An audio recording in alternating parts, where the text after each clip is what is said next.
Hello students, अस्सलाम वालेकुम। Students, आज हम दूसरे चैप्टर्स के लास्ट लेसन पढ़ेंगे। इसमें हम पढ़ेंगे parties interested in financial analysis and their area of interest और लिमिटेशंस ऑफ फाइनेंशियल एनालिसिस। पिछली क्लास में हमने क्या था, process of financial analysis, objectives of financial analysis और यूजेस ऑफ फाइनेंशियल एनालिसिस। तो आज हम पढ़ेंगे parties and their interest in the financial analysis और फाइनेंशियल एनालिसिस की लिमिटेशंस। तो आइए शुरू करते हैं। पहला स्टेक होल्डर है आपका शेयर होल्डर्स और इन्वेस्टर्स। इन्वेस्टर्स कौन है? जो कंपनी में निवेश करना चाहते हैं, शेयर या डिवेंचर खरीदना चाहते हैं।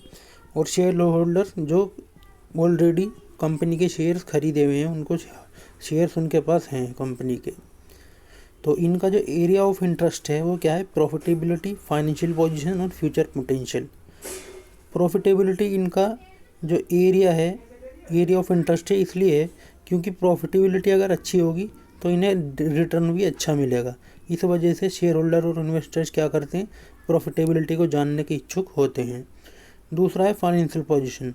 फाइनेंशियल पोजीशन ये दोनों इसलिए जानना चाहते हैं ताकि ये रिडम्पशन के टाइम पे या वाइंडिंग अप के टाइम पर इनके सिक्योरिटी के बदले में इनको पैसा मिलेगा या नहीं। फ्यूचर पोटेंशियल से ये जानना चाहते हैं कि कंपनी आगे कैसे ग्रो करेगी, उस हिसाब से इनका जो इंटरेस्ट है कंपनी में वो लॉन्ग रन का है या शॉर्ट रन में ही ख़त्म हो जाएगा। यानी कि कंपनी की आगे की प्रॉफिटेबिलिटी क्या होगी, वो ग्रोथ करेगी या डिक्लाइन करेगी।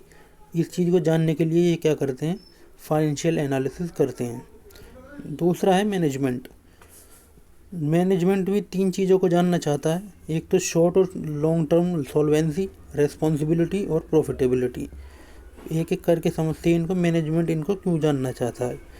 जहाँ तक शॉर्ट और लॉन्ग टर्म सॉल्वेंसी की बात है तो मैनेजमेंट ये जानना चाहता है कि हमारी जो शॉर्ट टर्म की लाइबिलिटीज़ हैं वो कितनी हैं और हमारी लॉन्ग टर्म की लाइबिलिटीज़ कितनी हैं, और उनको पे करने के लिए हमारे पास कितनी एसेट हैं और कितनी इक्विटी है। अगर हमारे पास डेट ऑलरेडी ज़्यादा हो चुका है तो हम आगे और डेट का पैसा बोरो नहीं करेंगे, और अगर हमारे पास इक्विटी ज़्यादा है डेट से तो अभी हमारे पास और ज़्यादा चांस हैं डेट लेने का या उधार लेने का। तो इसलिए ये शॉर्ट और लॉन्ग ये क्या करते हैं, जो प्रॉफिटेबिलिटी है कंपनी की उसको जानने के इच्छुक होते हैं। दूसरा है रेस्पॉन्सिबिलिटी। मैनेजमेंट क्या है, क्योंकि प्रोडक्शन में डेविएशन भी आते हैं, विचरण भी आते हैं। ज़रूरी नहीं है जितनी कॉस्ट हमने टारगेट की है प्रोडक्ट उतना ही कॉस्ट में बन गया, या जितने एक्सपेंसेस हमने टारगेट किए थे उतने ही एक्सपेंसेस लगे, उससे ज़्यादा नहीं हुए। उससे ज़्यादा भी हो सकते हैं, कम भी हो सकते हैं। तो इन डेविएशन को जानने की वजह से कंपनी क्या करती है? फाइनेंशियल एनालिसिस करती है और ये जानने की कोशिश करती है कि जो कॉस्ट में बढ़ोतरी हुई है वो किसकी वजह से हुई है। वो मैनेजर की वजह से हुई है, वो एम्प्लॉय की वजह से हुई है, एम्प्लॉय की वजह से हुई है तो किस एम्प्लॉय की वजह से हुई है, या किस डिपार्टमेंट की वजह से हुई है। तो ये जानने के लिए कि वो गलती किसने की है ताकि उसको रेस्पॉन्सिबल ठहराया जा सके कॉस्ट को बढ़ने के लिए, कॉस्ट बढ़ाने के लिए। तो इस वजह से मैनेजमेंट क्या करता है?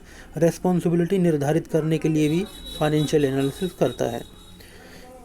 तीसरा है profitability, operating and investing.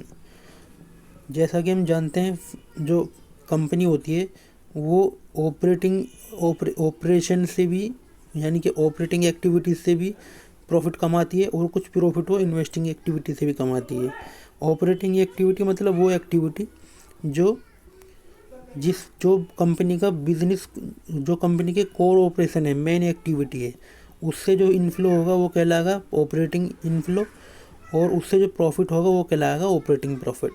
Investing में अगर कंपनी कोई फिक्स्ड एसेट को बेच देती है, उसके बेचने पर किसी तरह का प्रॉफिट हुआ है तो वो इन्वेस्टिंग प्रॉफिट कहलाता है। या इसके अलावा किसी इन्वेस्टमेंट से, नॉन ट्रेडिंग इन्वेस्टमेंट से अगर कोई इनकम हो रही है तो वो भी इन्वेस्टिंग इनकम कहलाएगी। तो प्रॉफिटेबिलिटी ये इसलिए जानना चाहती है ऑपरेटिंग प्रॉफिटेबिलिटी और इन्वेस्टिंग प्रॉफिटेबिलिटी, ताकि ये पता लगा सके कि जो हमारा कोर बिजनेस है उससे हम कितना पैसा कमा रहे हैं। ये ऐसा तो नहीं है हम कोर बिजनेस से कुछ कमा ही नहीं रहे हैं और हम इस भूल में इन्वेस्टिंग से पैसा कमा के कि हम तो बहुत ज़्यादा ग्रोथ कर रहे हैं, अच्छा प्रॉफिट कमा रहे हैं। अगर प्रॉफिट हम कमा रहे हैं और वो प्रॉफिट ऑपरेटिंग से नहीं है, ऑपरेशन से नहीं है, ऑपरेटिंग एक्टिविटीज़ से नहीं है, तो ये नेगेटिव स्थिति मानी जाती है। तो इसलिए भी मैनेजमेंट ये जानना चाहते हैं कि हमारी ऑपरेटिंग एक्टिविटीज़ से क्या प्रॉफिट आ रहा है और इन्वेस्टिंग एक्टिविटीज़ से क्या प्रॉफिट आ रहा है। तीसरा है employees and labour union. Profitability employ और लेबर यूनियन इसलिए जानना चाहते हैं कि ये अपनी मजदूरी को बढ़ा सकें, अपनी सैलरी को बढ़ा सकें। और फाइनेंशियल पोजीशन ये इसलिए जानना चाहते हैं कि इनको स्थायी बनाया जा सके और इनकी जो सैलरी है और इनका जो इंटरेस्ट है कंपनी में वो कब तक बना रहेगा, यानी कि हमारी सैलरी बढ़ोतरी वगैरह उसमें हो पाएगी या नहीं हो पाएगी, या कंपनी से हम उधार ले सकते हैं या कंपनी को उधार दे सकते हैं, या कंपनी के बोनस शेयर ले सकते हैं या नहीं ले सकते, या कंपनी हमें बोनस शेयर देगी या नहीं देगी, या दिवाली गिफ्ट देगी या नहीं देगी। इस तरीके से जितने भी स्टेक जुड़े हैं, इन चीज़ों को जानने के लिए एम्प्लॉयज़ और लेबर यूनियन क्या करती हैं, फाइनेंशियल स्टेटमेंट की किसी कंपनी की प्रॉफिटेबिलिटी जानना चाहते हैं और उसकी फाइनेंशियल पोजीशन जानना चाहते हैं। इसके बाद है सप्लायर एंड क्रेडिटर। सप्लायर और क्रेडिटर प्रॉफिटेबिलिटी इसलिए जानना चाहते हैं, फाइनेंशियल पोजीशन और प्रॉफिटेबिलिटी को इसलिए जानना चाहते हैं ताकि इन्हें यह पता चल सके कि हमें आगे उधार माल देना है कंपनी को या नहीं। उसकी प्रॉफिटेबिलिटी और फाइनेंशियल पोजीशन अगर अच्छी होगी तो सप्लायर और या क्रेडिटर जो उनको आगे उधार देंगे, अन्यथा वो मना कर देंगे। तीसरा है लेंडर। यहाँ लेंडर का मतलब है जो लॉन्ग टर्म लोन देते हैं कंपनी को, जैसे बैंक है, फाइनेंशियल इंस्टीट्यूशन, डिवेंचर होल्डर्स, ये बॉन्ड्स होल्डर्स, ये होते हैं लेंडर्स कहलाते हैं। तो ये इसलिए जानना चाहते हैं प्रॉफिटेबिलिटी ताकि इनको जो इन्होंने इन्वेस्ट किया है, जो उधार दिया है कंपनी को, उस पर इन्हें ब्याज मिल सके, उस पर रिटर्न मिल सके।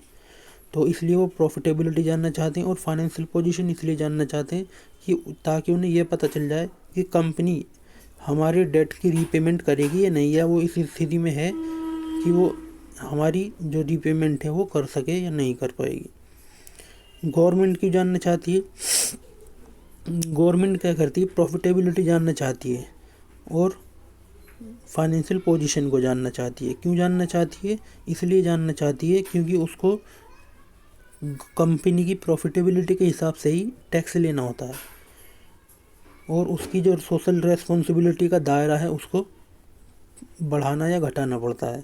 तो इस वजह से गवर्नमेंट क्या चाहती है, कंपनी की प्रॉफिटेबिलिटी और फाइनेंशियल पोजीशन को जानना चाहती है। दूसरा, नेशनल इनकम कैलकुलेट करने के लिए भी सरकार या गवर्नमेंट किसी कंपनी की प्रॉफिटेबिलिटी जानना चाहती है। चौथा, देश की ग्रोथ रेट, इंडस्ट्री की ग्रोथ रेट जानने के लिए भी जो गवर्नमेंट है वो डाटा लेना चाहती है, फाइनेंशियल नेचर का डाटा है वो कंपनियों के बारे में, उसको इकट्ठा करना चाहती है। अंत में है रिसर्चर्स। रिसर्चर्स क्या करते हैं, प्रॉफिटेबिलिटी और फाइनेंशियल को इसलिए जानते हैं क्योंकि वो रिसर्च कर रहे हैं उस फील्ड में, किसी कंपनी में या किसी पार्टिकुलर लाइन बिजनेस में या पार्टिकुलर बिजनेस लाइन में कितना प्रॉफिट होता है, कितना उसके लिए इक्विटी की ज़रूरत है, कितनी एसेट की ज़रूरत है। इन चीज़ों को जानने के लिए रिसर्चर्स क्या करते हैं, रिसर्च करते हैं। और वो ये भी जानना चाहते हैं कि उनका फ्यूचर प्रोस्पेक्ट क्या है, यानी कि उस कंपनी का जिसके बारे में वो रिसर्च कर रहे हैं उस कंपनी का आगे क्या संभावना है, वो फ्यूचर में आगे जो है वो सस्टेन कर पाएगी या नहीं कर पाएगी, या आगे वो प्रॉफिट कमा पाएगी या नहीं कमा पाएगी। तो इन चीज़ों के लिए रिसर्चर्स को क्या करते हैं, फाइनेंशियल पोजीशन को एनालिसिस करते हैं।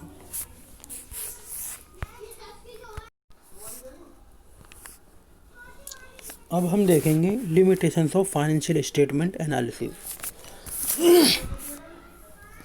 जो पहली लिमिटेशन है फाइनेंशियल स्टेटमेंट एनालिसिस की, वो है आपका कि ये हिस्टोरिकल नेचर की होती है।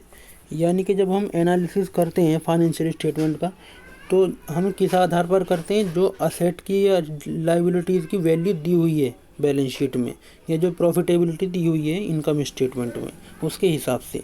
लेकिन वो जो डाटा दिया होता है बैलेंस शीट में या प्रॉफिटेबिलिटी में, वो फ्यूचर के बारे में कुछ नहीं बताता। वो ये बताता है कि अब तक कंपनी ने क्या कमाया, यानी कि पास्ट पर आधारित होता है। जो पास्ट की ट्रांजैक्शन हैं उन पर आधारित होता है, वो फ्यूचर ओरिएंटेड नहीं होता।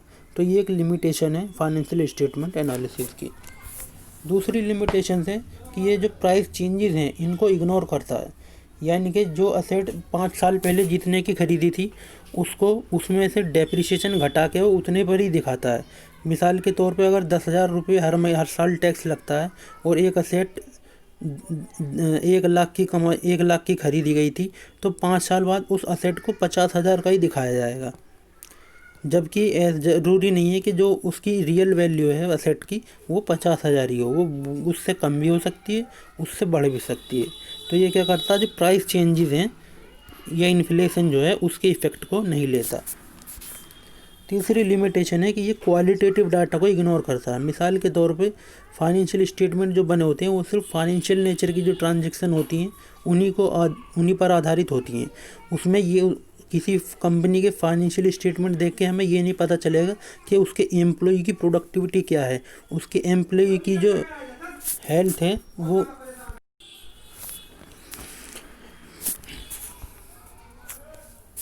हाँ, तो हम समझ रहे थे इग्नोर क्वालिटेटिव डाटा, यानी कि जो कंपनी है वो ये नहीं बताएगी कि जो एम्प्लॉय हैं उनकी हेल्थ कैसी है, उनकी मेंटल इंटेलेक्चुअल पावर कैसी है, या कंपनी में एनवायरनमेंट कैसा है कंपनी का। ठीक है, तो ये जो क्वालिटेटिव नेचर के डाटा होते हैं इनको फाइनेंशियल स्टेटमेंट नहीं बताते।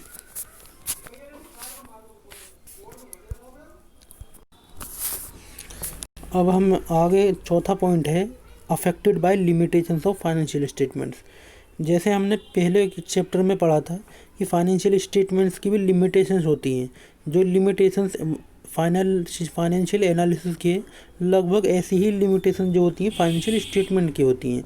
तो जो फाइनेंशियल स्टेटमेंट की लिमिटेशंस है उन लिमिटेशंस की वजह से जो एनालिसिस का रिज़ल्ट है वो भी गड़बड़ा जाता है, उससे रिलायबल सूचना हमें नहीं मिल पाती।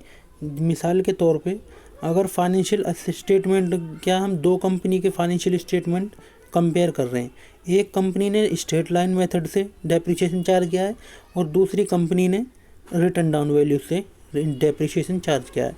तो जब हम एनालिसिस करेंगे और कंपेयर करेंगे दोनों कंपनियों को, तो अकाउंट की इस लिमिटेशन की वजह से क्या होगा, हमारा एनालिसिस के जो रिजल्ट है वो सही नहीं आएगा, क्योंकि दोनों कंपनियों ने जो कन्वेंशन, जो कॉन्सेप्ट अपनाए हैं अकाउंटिंग के वो सेम नहीं है, समान नहीं है, यूनिफॉर्म नहीं है।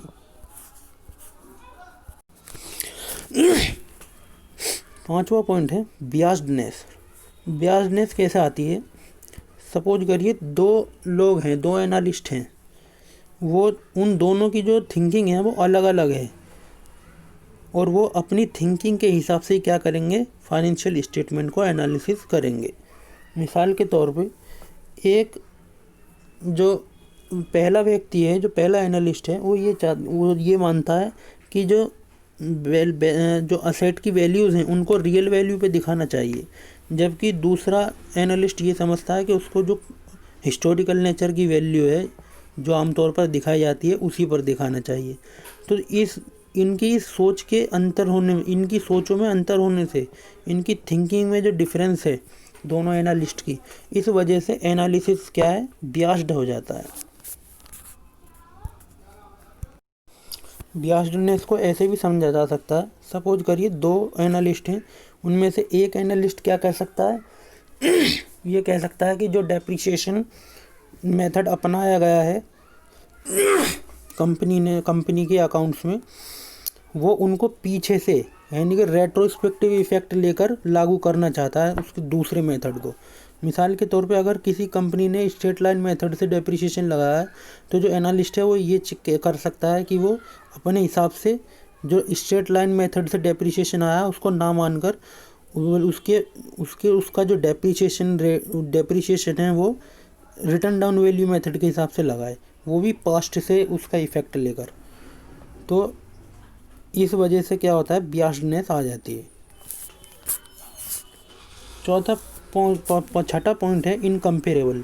इनकम्पेरेबल इसीलिए होते हैं, फाइनेंशियल स्टेटमेंट एनालिसिस जो होता है इनकम्पेरेबल इसलिए हो जाता है क्योंकि ये इसमें बियासनेस आती है, जैसे हमने ऊपर पढ़ा। और इस फाइनेंशियल स्टेटमेंट्स की जो लिमिटेशंस होती हैं उनकी वजह से ये कंपेयर करना सही नहीं होता, क्योंकि जो अलग अलग एनालिस्ट हैं, ये जो अलग अलग कंपनी है, जो अलग अलग कंपनी है वो अलग अलग अकाउंटिंग प्रैक्टिस को कंसीडर करती हैं। ज़रूरी नहीं है एक सारी कंपनी जो है वो स्ट्रेट लाइन मेथड को फॉलो करें, ये सारी company return down value method को फॉलो करें डेप्रिसिएशन की। तो यहाँ क्या होता है, जब अकाउंटिंग प्रैक्टिसेस चेंज हो जाती हैं तो जो अकाउंट्स हैं, जो फाइनेंशियल स्टेटमेंट हैं, वो इनकम्पेरेबल हो जाता है, जिसकी वजह से एनालिसिस की क्वालिटी गिर जाती है। लास्ट पॉइंट है विंडो ड्रेसिंग।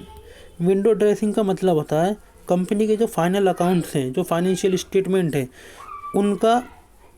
उनमें जो है कुछ गड़बड़ कर देना, मैनिपुलेशन कर देना। मैनिपुलेशन कैसे कर सकते हैं? हो सकता है कंपनी अपनी वित्तीय स्थिति को मजबूत दिखाने के लिए असेट साइड में किसी असेट का वैल्यू बढ़ाकर दिखा दे और कैपिटल की वैल्यू बढ़ाकर दिखा दे, तो हमारी बैलेंस शीट का जो अमाउंट है वो बढ़ जाएगा। तो इस तरीके से फाइनेंशियल स्टेटमेंट में क्या होता है, विंडो ड्रेसिंग भी होती है, जिसकी वजह से एनालिसिस जो है वो इनकम्पेरेबल हो जाता है, वो उसकी क्वालिटी गिर जाती है। तो ये थी आज की क्लास। अगले चैप्टर में हम तीसरा चैप्टर शुरू करेंगे, जिसका नाम है